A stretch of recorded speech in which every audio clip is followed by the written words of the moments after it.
What's up, everybody, and welcome to another episode of Team Chat Podcast. I'm one of your hosts, Jerrett Wilson, joined by Rachel Mogan. Buongiorno. Buongiorno to you as well. How are you this fine day? I'm doing okay. Doing okay. Just recently... keeping our heads above water. Keeping our heads above water. I did just recently pick up a foster cat for anybody not in the know. How delightful. So her name is little Minu. Minu. So anybody living in the Austin area that wants an adorable black and white kitty that loves to snuggle and is very cute and nice and doesn't bite you, hit me up and I will happily deliver the kitty to you. But there we go. So that's through the fun. proper channels. That's a fun thing to get to do. Indeed. It's very...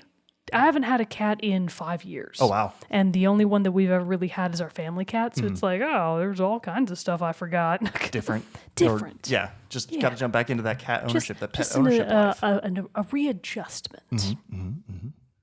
But you know what's not a readjustment?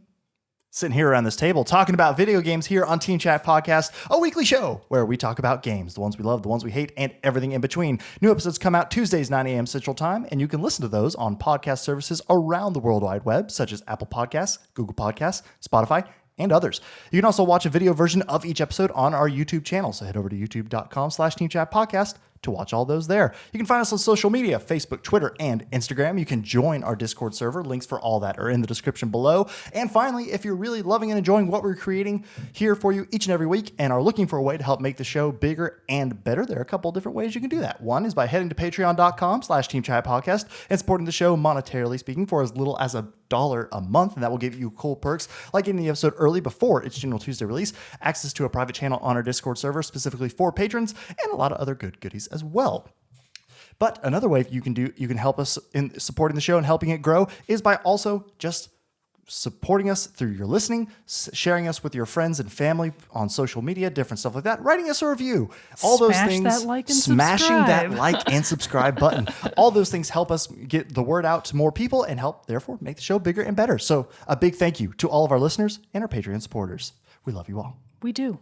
Before we get to the main topic of the day, let's get a little bit of news in our moment with Mogan. Yes, so we're going to do a quick backtrack because two of the biggest games of the year just dropped and we want to make sure you didn't forget it. So Animal Crossing New Horizons is out right now for the Nintendo Switch. So is Doom Eternal.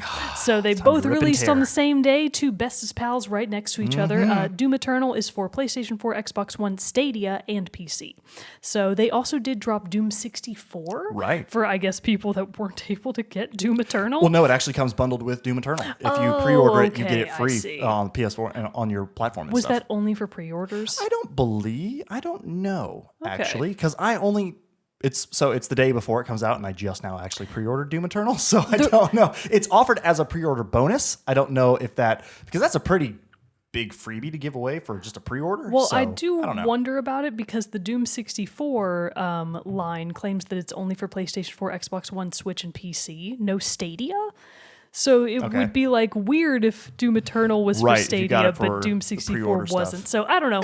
Anyways, check the details on that. The point is both Doom 64 and Doom Eternal are out now. And then coming very soon, just in case today is as of today, you have a couple of other games out, just in case for some reason Animal Crossing and Doom weren't your cup of tea. Half-Life Alyx is coming out for PC on March 23rd. That's today. Also today, we've got The Legend of Heroes Trails of Cold Steel 3. Ooh. That's PC only. Tomorrow on March 24th, we have Bleeding Edge for Xbox One and PC. Also on the 24th, Deep Sky Derelicts for PlayStation 4. Moons of Madness comes out for PlayStation 4 and Xbox One on the 24th as well. And then a little bit later this week, on the 27th, we have Gigantosaurus the Game for PlayStation 4, Xbox One, Switch, and PC. Also on the 27th, we have Lost Worlds Beyond the Page for Stadia. One Piece Pirate Warriors 4 comes out for PlayStation 4, Xbox One, Switch, and PC on the 27th. So does Saints Row 4 Reelected for the Switch. And then there's a couple of other things coming out towards the end of the month, but that's it for right now. Very nice. Very nice. Saints Row the 4th Reelected. That would be a fun one I'd like to play at some point. I love Saints Row the 3rd. So that'd be fun to go back and play Saints Row 4th. And then just some like weird little news that just dropped a couple of days ago as of this episode's air date, maybe even just yesterday. Overwatch has just announced the next new hero, Echo, which both of us were pretty surprised to see because I'm just shocked to see them adding a new character to Overwatch 1 when Overwatch 2 is coming out so soon on the horizon. I mean, I think it's just another thing. I'm assuming Echo has been in development for a long time, so it just made more sense to drop her now before it got to the, so you wouldn't have like this long no content other than just events coming out and new skins. Like give another new hero to help bridge the gap in between the two games. It kind of makes sense. I'm not saying it's a bad thing. I'm just saying I was surprised. Yes. And as far as her role in the game, I don't think it's been confirmed of whether or not she'll be a support, a DPS, I believe a tank. she's DPS. DPS, because really? They actually showed her. I saw footage today of her ultimate, and it's kind of insane. She can copy the ultimate of another hero and have, like, I want to say 65% ult regen. So she can use it. It was used twice. She copied McCree in this clip that I saw. I believe it was Tim the Tatman who was playing it because he was like the Overwatch partner during the reveal. And I want to say she copied McCree and used his ult. So used Deadeye, did damage while she was still in her ult, built it up the ult again to be able to use McCree's ult a second time.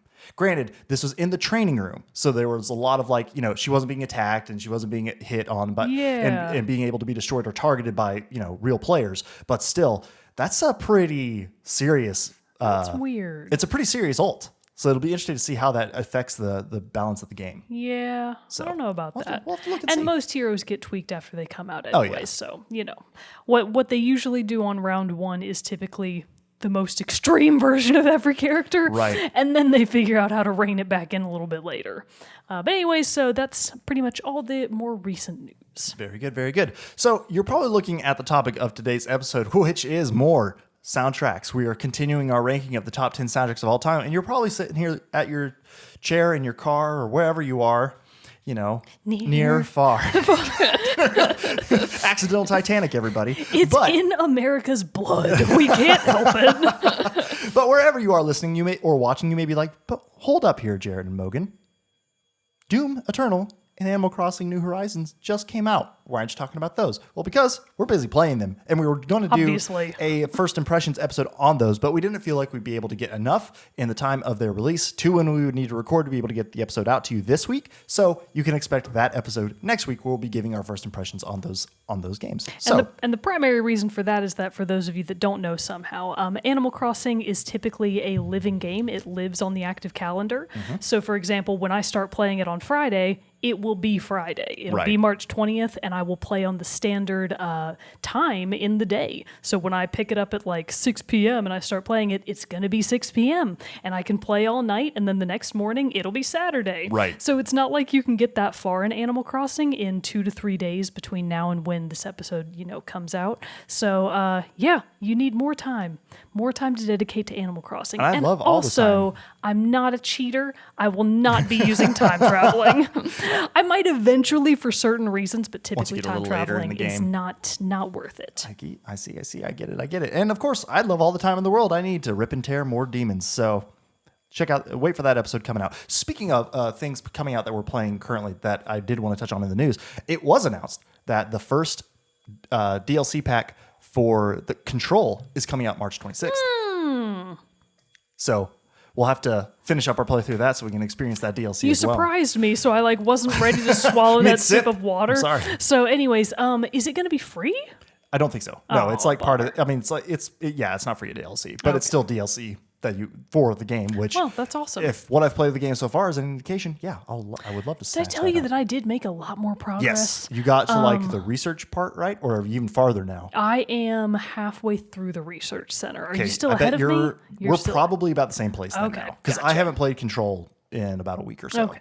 Well, you've had Ori and the Will of the Wisps, so that's perfectly understandable. So I haven't had as much time to get back into the Control, but I do want to finish that up because that was partially why I had kind of slowed on maybe not buying Doom Eternal when it first came out because I'm like, okay, I'm still trying to play through Control. I'm still trying to play through Ori and the Will of the Wisp. Do I need to start a new game right now? But like, come on, let's be real. Ori and the Will of the Wisp is short. I mean, it's longer than the old one, but it's still a shorter game. Yes, exactly. So it's one too that I'll eventually get through and bust through a little bit. But anyway, on to our main topic of the day, which, like I said, we're continuing our soundtrack countdown into our top 10 soundtracks of all time. Shall we give the good people a refresher? Indeed. On our lists so far. So we have made it through number 7. So my 10 in order are: number 10, we had Final Fantasy VIII. Number 9, we had The Legend of Dragoon. Mm-hmm. Number 8, sorry, I'm thinking backwards and I'm like, I just said the number 8, but now I'm on 8 again. On number 8, I had Animal Crossing New Leaf. There we go. Jesus. And then at number 7, I had Halo 3 ODST. Solid it list. almost didn't make the list, but then I went back and listened to it, and I was like, hell yes, it it didn't just deserves hit number to. 10. It hit number 7. Yeah, it gained a few spots Yeah. because it's such a good track. So my number 10 to date are at number 10 is Donkey Kong Country. Number 9, Red Dead Redemption 2. Number 8, Stronghold. And number 7, The Last of Us. And so now we move in to our number 6 slot. Mogan's going to be kicking us off. What you got? So I think this might be, you know what, that's technically probably not true. I think The Legend of Dragoon is the oldest game on my list. Okay. But this one is very close behind. It's another JRPG that is much beloved by many people, unlike The Legend of Dragoon, which has a very small niche following, mostly me, my brother, and one person on Tumblr that follows me back.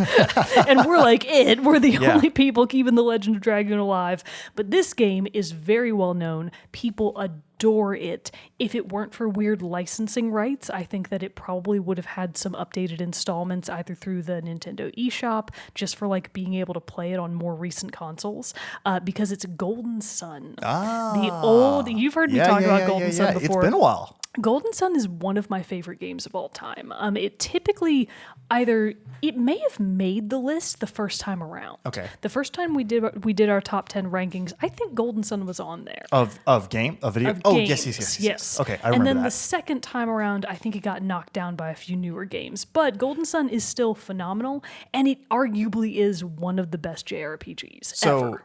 Because I don't remember, brief story synopsis. What do you do in this game? Very brief story synopsis. So it takes place in just its own world.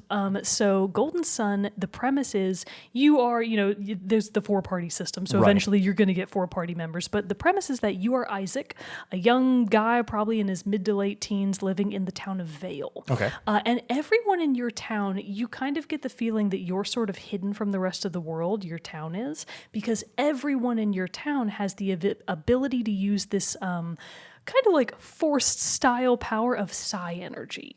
So psi energy is essentially just any type of kinetic ability. So your telekinetic ability. So you can push things, you can pull things, you can reveal things that are hidden, you can read thoughts. It's basically anything to do with like mind powers. Ooh. Right. So your town is very special and you get that sense very early on, but you live a very peaceful life. The setting is more or less kind of like pseudo-medieval, I would say. They don't have modern technology. People live in these cute little huts and cottages with like the thatched roofs. So it's not like they're super advanced. They just happen to have these super cool powers, and they've got like, typical weapons and stuff, swords. It's very, adventure game. Right. So Isaac and his friends, Jerrett and Jenna, I believe is who you're with at the start, something starts to go weird when some strange people show up in town. Okay. And they're weird right off the bat because unlike everybody else, one of them has blue skin and blue hair, and the other one has like pale pink skin and bright red. Oh no, she has red skin and blonde hair. Okay. They look crazy, and you're like, those are villains. And I know because this is a JRPG circa 2001 on the Game Boy Advance. I cannot stress that enough. This is one of the earliest games, not earliest games, but this was one of the first RPGs that came out for the Game Boy Advance. And when it was released, this was the first version of the Game Boy Advance. So it's not like they had already come out with later versions that had been upgraded a little bit more. This was the original GBA. Yeah. So basically, these 2 people that have showed up in your town town. I think their names are Saturos and Minardi, if I'm not mistaken. You know right off the bat that they're bad news. And then one thing leads to another. The volcano that your town sits at the base of suddenly starts erupting. Oh, no. And you're like, oh, snap. So there's meteors falling everywhere, and you're like, what is happening? If I'm not mistaken, I think some people got turned to stone, ? I might be wrong about that, but now that I'm thinking back, I'm like, I think people got turned to stone. Maybe not all of them, but some of them. So you know stuff's going wrong in a real bad way. So Isaac, Garrett, and Jenna, and their master, I forget what his name is, he's like an old scholarly type, they all run up to Mount Aleph, I think it is. I'm forgetting like crucial story details because it's been a long time since I was able to play it the whole way through. Oh, wait, here we go. Here we go. Oh, I got a little synopsis pulled up.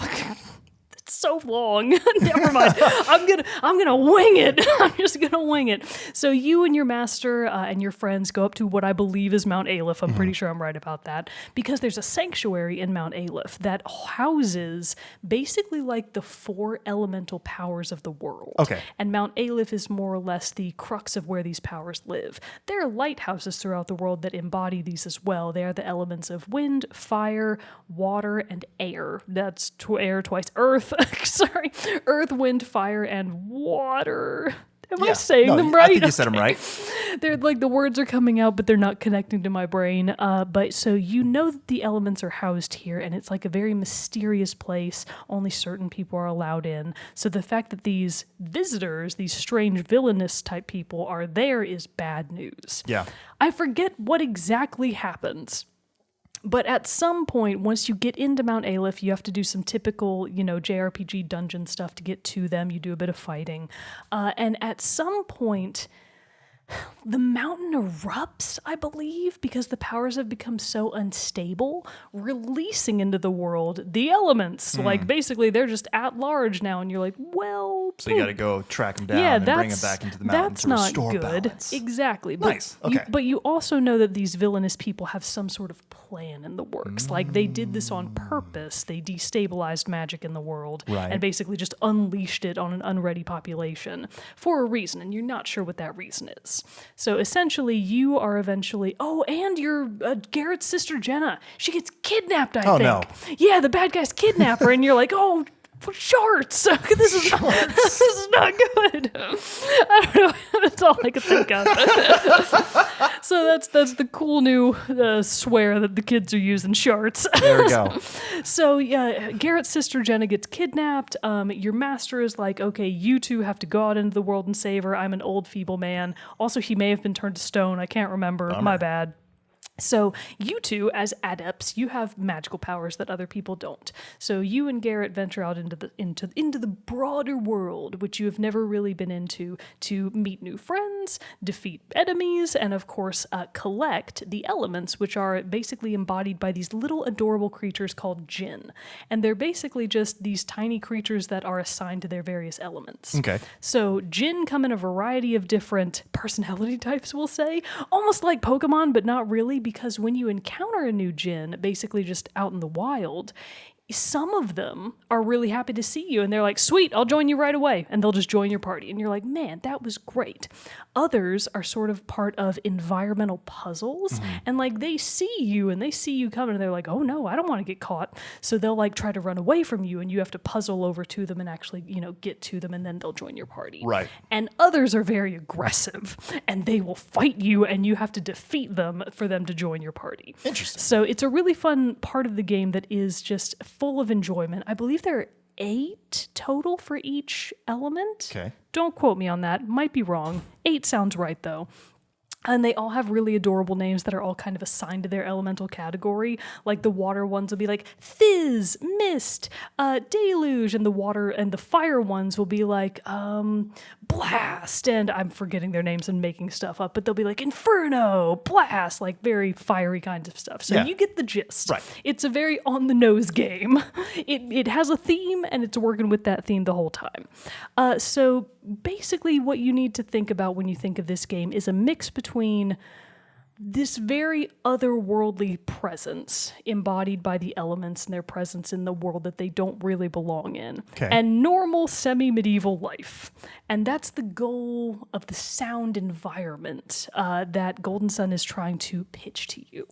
And the first track that I'm going to play, which I think embodies this incredibly well, is The Elemental Stars. And this is actually the track that plays in Mount Aleph Sanctuary, if I'm not mistaken. And I think it also made it over into Golden Sun 2, Dark Dawn? A New Age? I forget what it was called. So sometimes you can love a game so much that the small details get obliterated by your brain, leaving only the big impressions. But this is The Elemental Stars.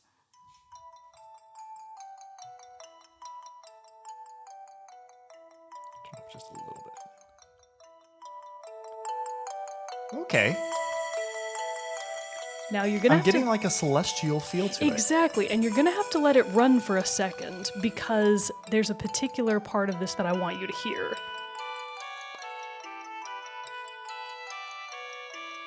So all of this is electronically done, of course, but I really like the addition of, there we go. Oh, that's nice. Kind of like those like electronic choir. Exactly. It's like yeah. the synth keyboard. Exactly. It's like, which one of these is mysterious choir? But this addition of kind of this choral background, I think is really fascinating. I do really like that. Ooh, speeds up a little. This is a really old song, so we can probably let it run for a long time. Okay, there we go. Very nice. I like that a lot. So the elements about this that I particularly enjoy are, and this is not common for all of the tracks in the game. So for starters, for a bit of context, I believe it's Motoi Sakuraba that is the composer. Let me double check my notes on that real quick. Pretty sure I'm right, but just in case. Yes, composer Motoi Sakuraba, who has worked on a lot of different games, but many people would argue that Golden Sun is his best game ever. So he somehow managed to make tracks that sounded good on the Game Boy Advanced, which is item number one, because keep in mind the original GBA only had one speaker. Mm-hmm. So whatever was coming out of there had to be pretty good quality right off the bat to be anything like what you would want to actually feast your ears upon. Right. There are also a very wide variety of different themes throughout the game. I'm not sure if it's every town, but almost every new environment gets its own track. There are multiple battle themes for each character. There's like Isaac battle theme, Garrett battle theme, blah, blah. There are many different boss battle themes and just a lot of different variety that you wouldn't expect from a Game Boy Advanced era game. Right. It was really kind of ahead of its time, and I think that that's why Golden Sun stands up so well today. Mm-hmm. You could go back and play that game today, and similar to A Link to the Past, it holds water. It is still a good game. And one of the tracks that I think about in my sleep, when I'm drifting off to bed at night, and I'm like, what should I listen to in my brain? You know what I'm always thinking about? This next song? The standard battle theme, aka Isaac's battle theme from Golden Sun. This is Battle Isaac, remastered, to be fair.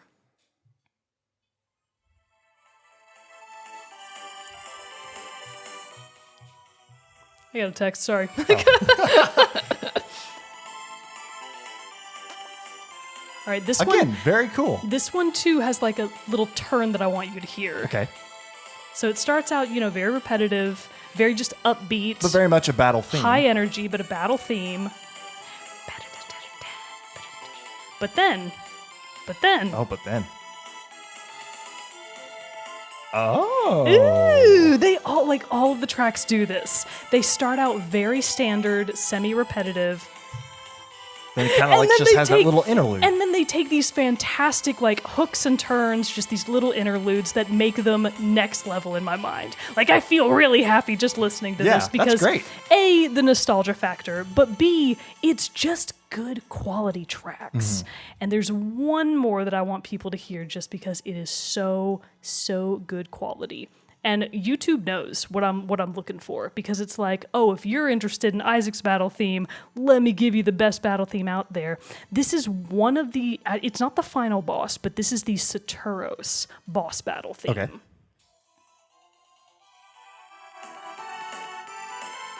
So you've got a little bit more of that dire feel to it in this one. But it still sounds like it has the same feel of the original battle themes that we've been hearing. It's just a nice little tweak on an existing, what's it called, foundation. I feel like it's because there's that deeper, like, bass line in there that you can hear. I think that's what's adding in that little bit of more danger feel.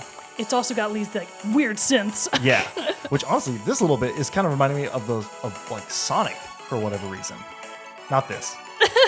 Well, actually, kind of. Still would work. Yeah, they are kind of from a similar era. Right. That's really good. Golden Sun.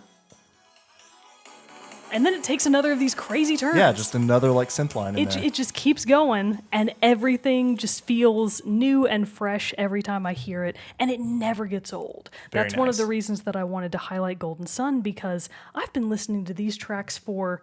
This game came out in 2001, so that's 19 years, because I played it on the Game Boy Advance, so probably really soon after it came out, and it has just held up incredibly well over time. Very nice. So much so that 8-Bit Music Theory, you saw me post this in the Discord, 8-Bit Music Theory actually did a very recent episode, maybe only a month or two ago, about the music of Golden Sun. So for a much more nuanced and knowledgeable music theory expose on why Golden Sun sounds the way it does and how it manages to hit those particular kind of emotional chords within you, go check that episode out. It is really good, only like 15 minutes long. Get you some learning and listen to more of the Golden Sun soundtrack. Very nice. Very nice. So my number... The Lost Age. The second one is called... That's the Lost Age. I just could not remember it.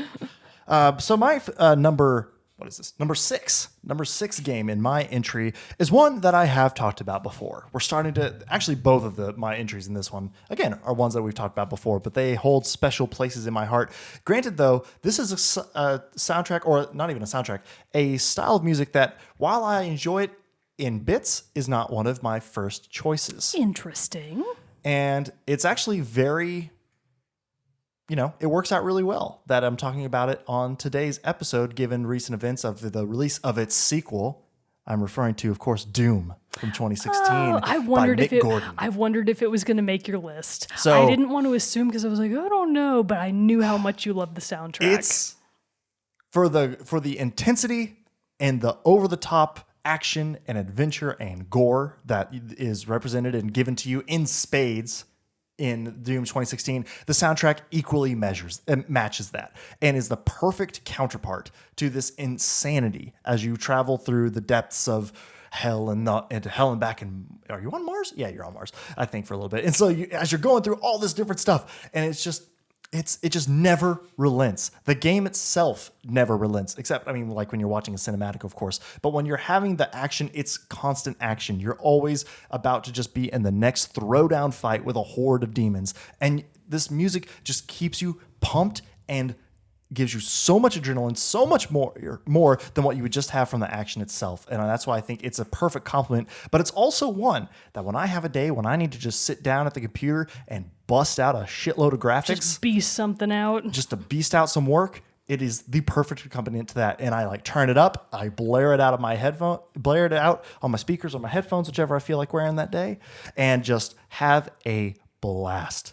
And so I wanted to feature a couple different tracks from that. This one also is really great because it's obviously just it's hardcore, it's metal, it's rock, it's just thrashing all this together with these incredibly driving guitars, driving percussion, and driving bass lines that just creates something truly magical. But also, if you hear it, it sounds chaotic. It sounds frenetic. But it's supposed to. Yeah. And that's why it is such a fantastic score. So I also do, though, want to give a little shout out in that the soundtrack is broken up. I believe there are 4 tracks, but it has a demon reading like the lore of the Doomslayer. Is kind of how it like introduces the different parts of of different sections of the soundtrack. Very So, cool. but what also is great is this is one of those soundtracks where the songs like build and go into the next one. There's not like the gap and silence in Right. between each track. So I want to let you hear a little bit of what this sounds like when the first track is 1, like chapter 1, Dogma. And so a little bit of what this sounds like, just so you can get an idea for what this, like the demon that's reading this lore of the Doomslayer.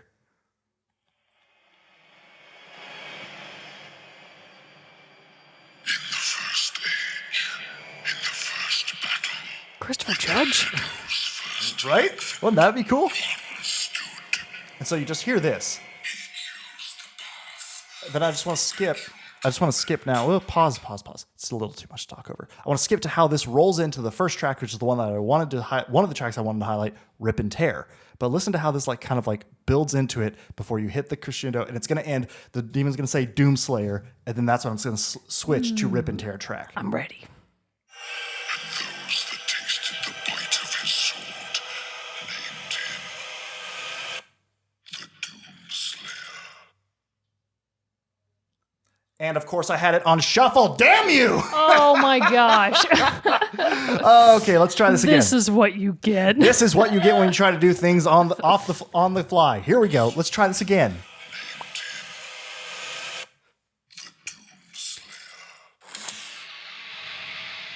And just immediately kicks off into this high-paced. It builds before just kicking off. It's insane. It is insane. It's intense. It's over the top, and it's amazing, and it's beautiful in its own hellish, exciting, hyped up way. I would headbang, but it would undo my bun. So I can't do that. So a lot of this, a lot of these tracks feature just that driving force and that driving sound of this music. But it also, it has some other like more electronic instances thrown into it, a little different things. But the other one that I really wanted to highlight on this track is called Mastermind, which is when you are fighting the final boss.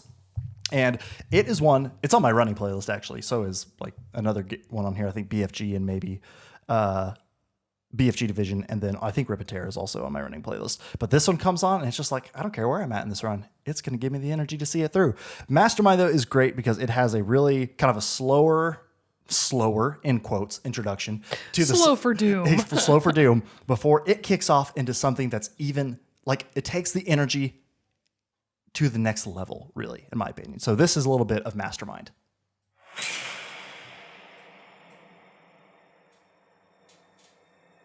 See, again, it's like you're just coming up to the boss, really. You're kind of like building up to it, like maybe I don't remember exactly. It's been a while since I played this, but it's like the boss is like coming into the area where you're going to be fighting him.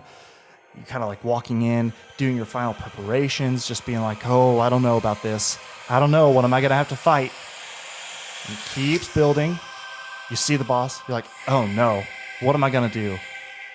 And then this is where it just kicks it up to this next driving level. It's amazing.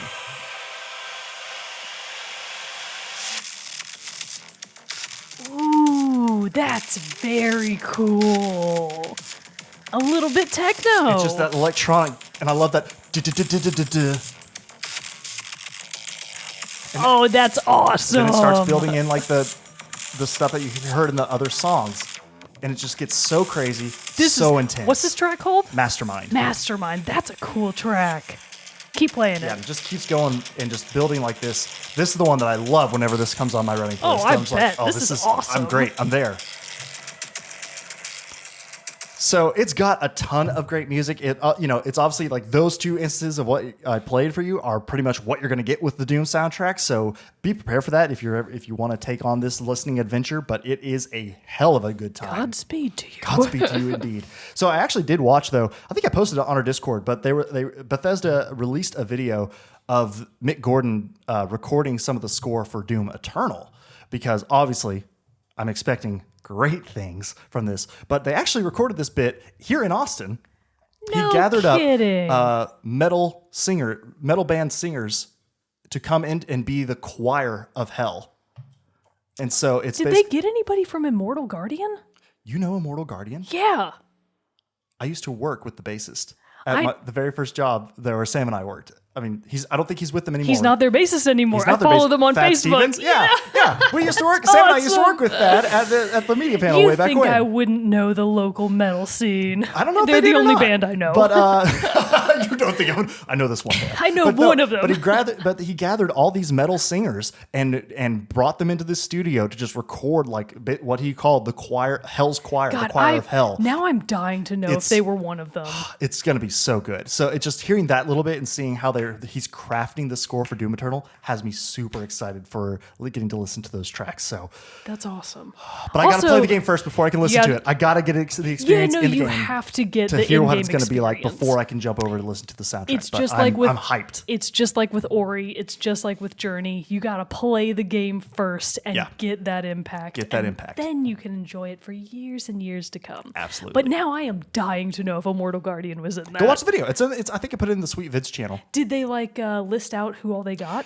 They didn't list it there. I mean, I'm sure it'll be in the credits of the game or on the soundtrack's credits. But they do interview a couple of the people. I don't I feel like because I would have noticed what they. Because I went to like a couple of their shows a few years back and everything when he was like first getting started with them and everything, but I didn't recognize the singer. But gotcha. Still, well, we probably have more than one metal band in Austin. Yeah, there were quite a few. Sure? But anyway, so it was a super awesome and it's a super amazing soundtrack, and I can't wait to hear more from Doom Eternal. But what is your number 5? So today is a smorgasbord. I never know how to say that name. Is it smorgasbord? Smorgasbord. Or smorgasborg? Now you've got me questioning it. Right? I would have said smorgasbord. Smorgasbord. With a D. Yeah. Okay, smorgasbord. Somebody's going to still correct us because we're probably still saying it wrong. Every time I've always said it, smorgasbord. Yeah, every smorgasbord. time I say it, it makes me think of Swedish Chef. I love Swedish. Is that a Swedish word? I don't know. It sounds like it, but only because I'm Swedish Chef, so that's probably very racist, actually. Is racist the right word? I don't know. Anyways, sorry, Sweden. My bad. So anyways, this is another big throwback for me. It is a game that you have heard me talk about many times. I know for a fact I've featured the music on at least one, maybe even 2 of our soundtrack episodes. Can you guess it? It is older. It's not as old as Golden Sun, but it's older. It before. Yes. Okay. It's a game that I think about in my heart all the time. Okay, it's a heart thinker. It's a heart thinker. You might even say that you have to use a piece of your heart. Okay, so to get it right. A piece of your heart to get it right. You might even need a full heart I like container. how you're having to do this. Give me this full rundown. I'm blanking. I'm sorry. A really heart container didn't do it for you? Is I it guess you've never really played the game, so No. you probably wouldn't know. But guess at least one. Okay, I was gonna say No, I don't think you've talked about it on the music. I was gonna say Okami for whatever reason. Ooh, good guess, but that's actually not it. I was gonna say it was probably some a Legend of Zelda game. I'll give you another hint. Please do. You would fit right in on St. Patrick's Day, which just recently happened, so. I don't know if that really helps me at all. Well, if you were wearing a lot of green. Okay, is it a Legend of Zelda? Yes! Okay, is it a piece of the? You just in the Legend of Zelda series, you collect pieces of heart to get full heart containers, and that's how you increase your HP. I see. I realize now that for someone Zelda that is ignorance. not, I'm sorry. For someone that has not played the game, I realize now that's a very stupid clue. So my apologies. I thought it was like you were saying a piece, and it was like in the title, but then I was thinking a link to the past or a link between worlds. I was thinking of all the other things. Oh, God, those all would have been great clue But puns. But I was like, no, those have peace in them. And it actually doesn't apply anyways because it's not a link between worlds. It is Wind Waker. Ah, yes, Wind Waker. One of my favorite games you of have all played time. Wind Waker. What's yes. It might even be one of these that you're going to talk about, so I don't want to ruin it. But I can't remember exactly which track I would have featured last time. I would guess that it's the Wind Gods theme. No, I don't actually think it was. Was it the Earth Gods theme? I think it was Dragon Roost Island. Oh, for sure. Yeah, definitely. Okay. So if it wasn't, because one of them is the song that Makar plays, and I think he plays the Wind Gods theme, and I believe Medley is the one who plays the Earth Gods theme. I think, which is very confusing because Makar is actually a plant. And it's like, well, that's the Earth, though, so shouldn't he play that? Maybe he does play the Earth Gods theme. Anyways, don't worry about it. The point is, it is an old GameCube era game. When it came out, Wind Waker was much maligned by fans of The Legend of Zelda because people thought from a tech demo Nintendo had done, a couple of years prior to that the next Legend of Zelda game was going to be like realistic graphics, the next big thing in video games, because this was at a point in time, this would have been 2004, circa 2006, somewhere in that time period, where games were really starting to be able to move away from the super polygonal, pixelated graphics to more realistic looking graphics. So that's where all of the games were headed. Not Wind Waker. Wind Waker was like, I see what all the rest of you are doing, but I'm going to go on ahead and flex my cel-shaded art and design. And some people hated it because they complained that it was too cartoonish. It was for children, blah, blah, blah. First of all, Legend of Zelda games are easy, and they are appropriate for children. I mean, and I think Wind Waker has a beautiful art style. And it has a beautiful art style that people appreciate now, but at the time, there was, and still to this day, there's a subset of people who think that it just looks stupid, and they couldn't get around that to actually play the game and realize that I still contend that Wind Waker is the best Legend of Zelda game. Period. Yeah. Even more so than Breath of the Wild, more than Ocarina of Time. Yeah, maybe not more than Link to the Past. They're equal. They're equal. They are both the best Legend of Zelda game. But Wind Waker is a game that I have played multiple times. It's probably the game that I've played the most repetitively. And a big part of the reason of that is that I also bought the Wind Waker Collector's Edition Wii U. Ooh, you might remember that. Yeah, I still own that. The Wii U was unfortunately a gigantic flop, but Wind Waker getting a remastered edition means that the soundtrack got a nice little remaster right along with that. It wasn't a big change, and you probably won't be able to really hear a lot of that in these tracks. But there's so many, and of course this is composer Koji Kondo. I think he may have been joined by a few other people for some of them, but he's the primary credit for this. So one of the tracks that I want to play, and do forgive me if I've featured it before, I don't think I have. It's fine. We're doing our top 10s, and there's reasons these are top 10s. It's one of my favorites. I rehashed ones on Stronghold and stuff last week. So the one that I'm going to play is from it's from the first location in the game. You as Link, you wake up on your hometown of Outset Island. Ooh. And this is the track that plays when you go outside.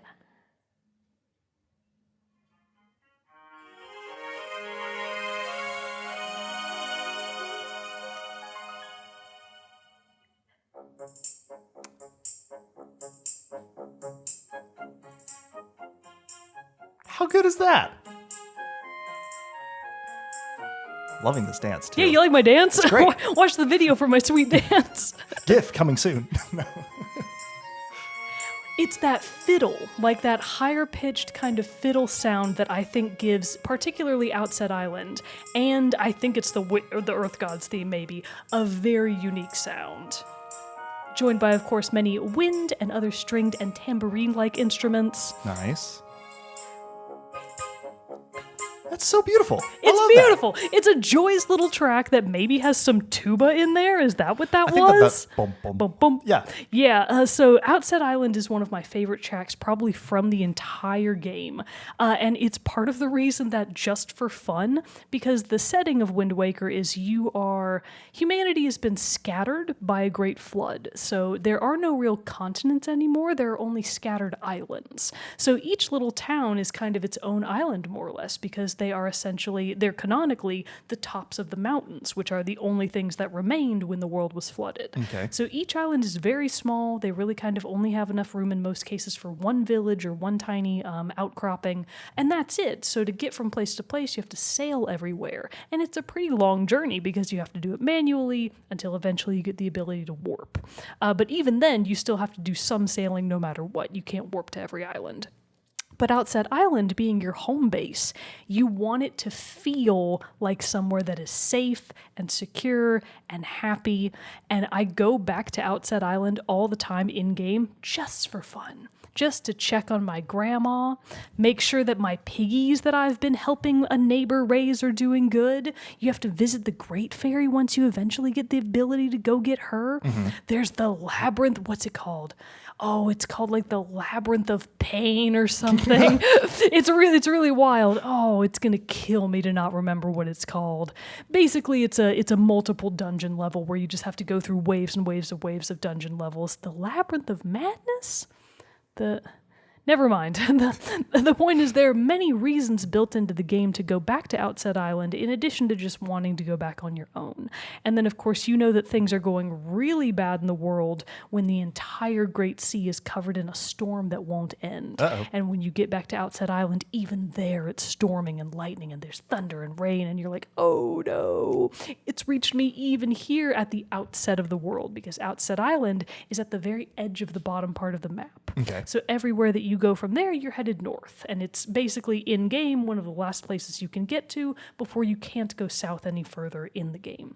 So that's what Outside Island means to me, and that's why that track is so important. But obviously, the entire game is full of, really, I would say every single one is just an absolute banger. Now, some of the others that I kind of want to, here we go. This one, it gives you a great idea of the more dangerous parts of the game where bad things are happening. This is Errol's kidnapping. Because, of course, some girl has to get kidnapped. It's a Zelda game. I don't make the rules. They're just there. So it starts very sad. And a lot of people might recognize this as one of the more standard legend. Danger.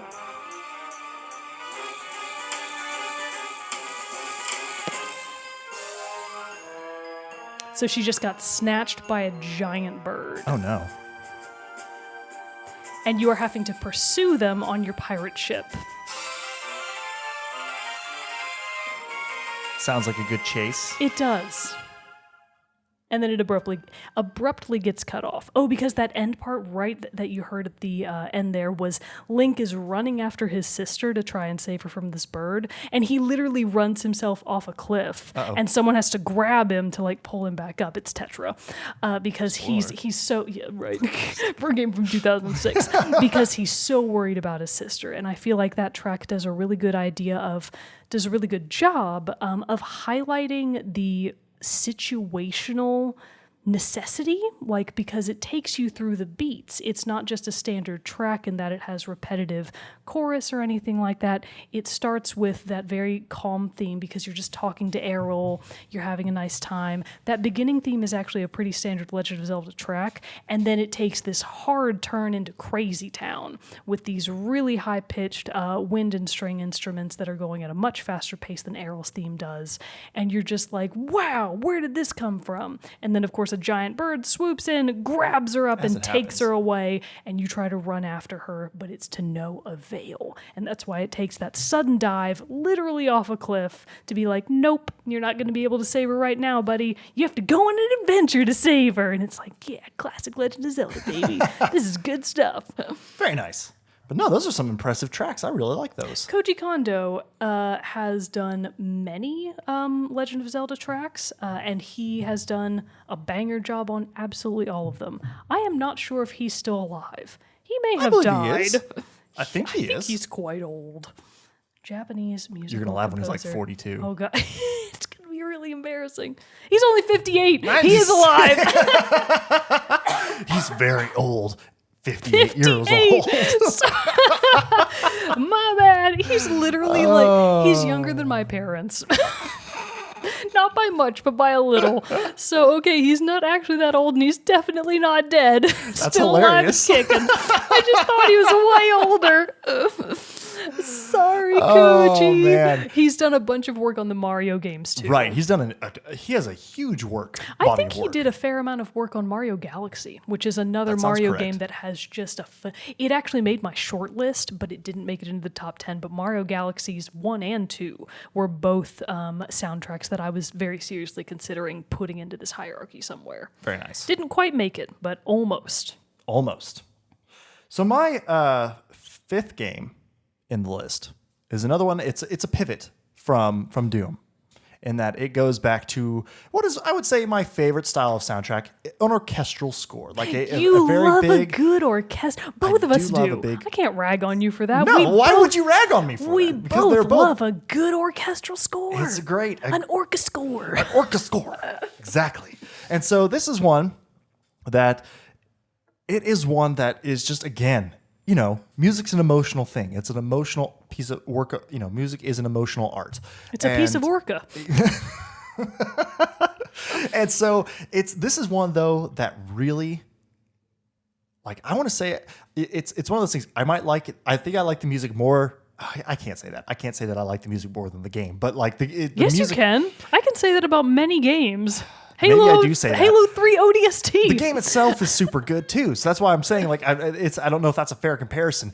The marriage of the two together is what creates this amazing awesomeness of music, which is You know I love guessing. Give me a hint. Oh, Okay, so it's orchestral. it's I know that orchestral. much. Recent game came out A recent game. 2 years ago. Ooh. God of War? God of War it is. Oh, baby! Boom. We're not supposed to high five Oh, right God. now. Shit, sorry. Don't touch your face. But so yes, it is God of War by Bear McCreary. And why this one stands out to me, not only is it interesting in the fact that, previously the God of War series had taken place in ancient Greece. This one moves to the Norse lore and Norse mythology. Scandinavia. So, obviously it has a very Nordic feel to it, which, Bear McCreary has said in many interviews that that's what he was really searching for and going for and trying to hit in this track. Because let's be honest, it wouldn't make a whole lot of sense if you're hearing the tunes of ancient Greece while going alongside. I wish it had just been banjos. Just straight banjos. That would have been really funny. But so no, and actually here in a Billboard.com article, which is titled "The Nordic Folk of God of War," composer Bear McCreary on making the next iconic video game score by Brian Leake. And this is from March 22nd of 2018. So it says that this not only features Faroese vocalist Eivor. That's what I was looking up at the beginning to how to say her name because I want to be sure I could get it right. It's Eivor, which I will get to focus on her in a little bit. It features her, an orchestra of 50 strings, 17 brass instruments, and 6 low woodwinds. I love a good woodwind. I love a good low woodwind. Plus, Iceland's 22-singer Skola Cantorum Choir and a 48-singer choir from Prague. Wow. Now, here's one of the How things... did Prague sneak in there? Great choir, I guess. But here's one of the things that I think makes this soundtrack so unique and why Bear McCreary brought in the Icelandic choir Skola Cantorum is because he actually used Old Norse as the background for the spoken song that's in this and the words that are for the vocals that are in his music. The closest thing that now that's not a real language that's around anymore. The closest thing to it is like Icelandic. So that's why he brought them in to be able to do this. And it's what you hear in the main theme, God of War. And it's one of the first things you hear. And it immediately sets the tone for this adventure in that. And it was actually beautifully premiered in, I believe, 2016 E3. They had a live orchestra there to kick off the Sony press conference, and it was conducted by Bear McCreary there. And it was before the first thing anybody had any guesses about of new God of War coming out, and it just it blew the roof off the building. It was incredible. A live orchestra is never not going to be impressive. Right. It's always going to land. Impressive. That's a power move all the time, no matter what. But hearing it be this, just slowly building epic sounding soundtrack from God of War, it just was incredible. So the first song I want to feature from this, it is the title track, God of War. Sometimes a main theme just be good. It is.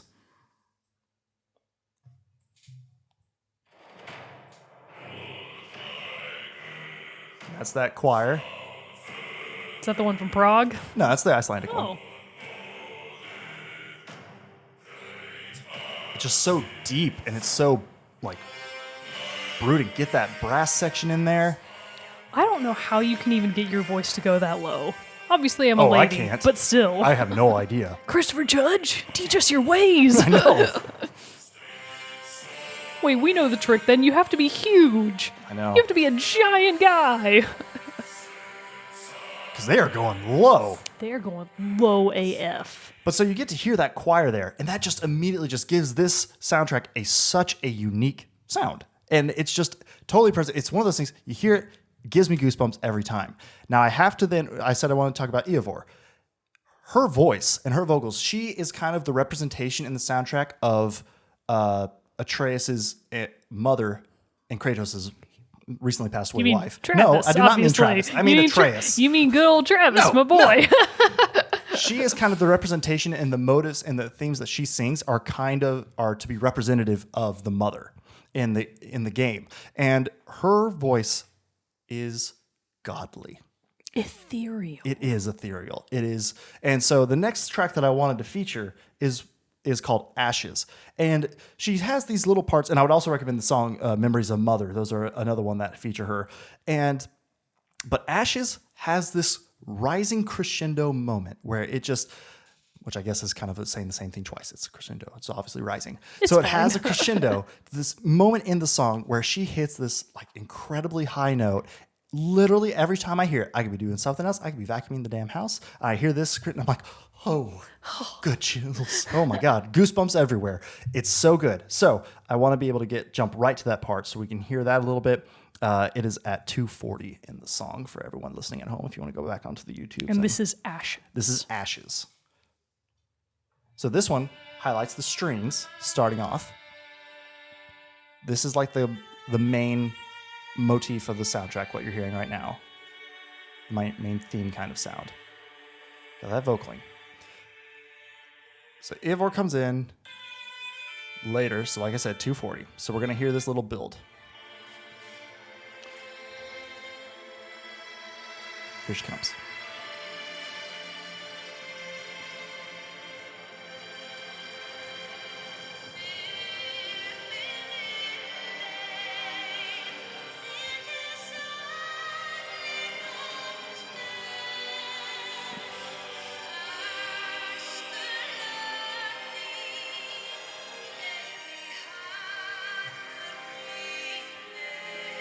Just get ready for this moment because, dear God.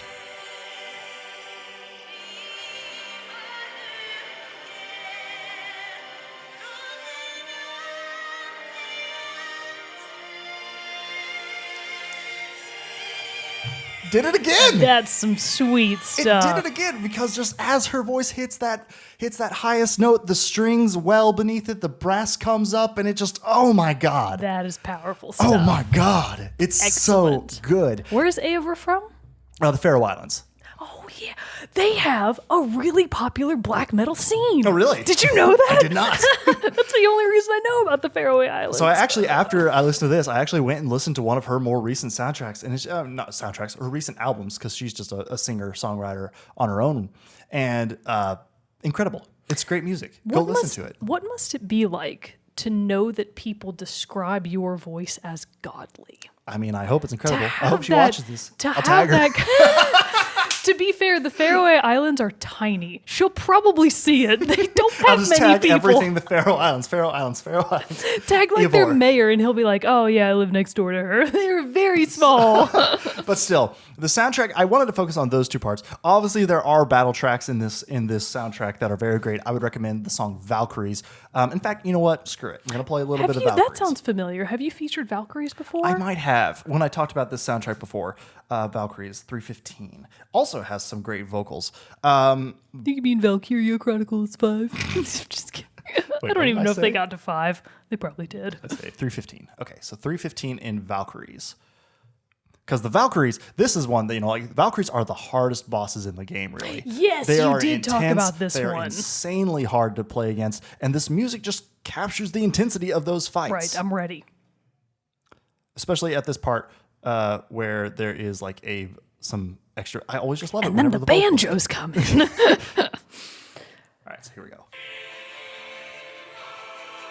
So you got the more frenetic string I in the love back. that. Got the chorus.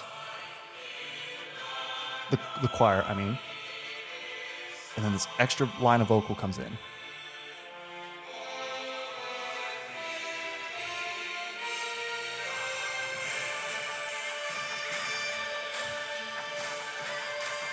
That's the stuff. That's the stuff That's right the there. stuff right Chef's there. Kiss.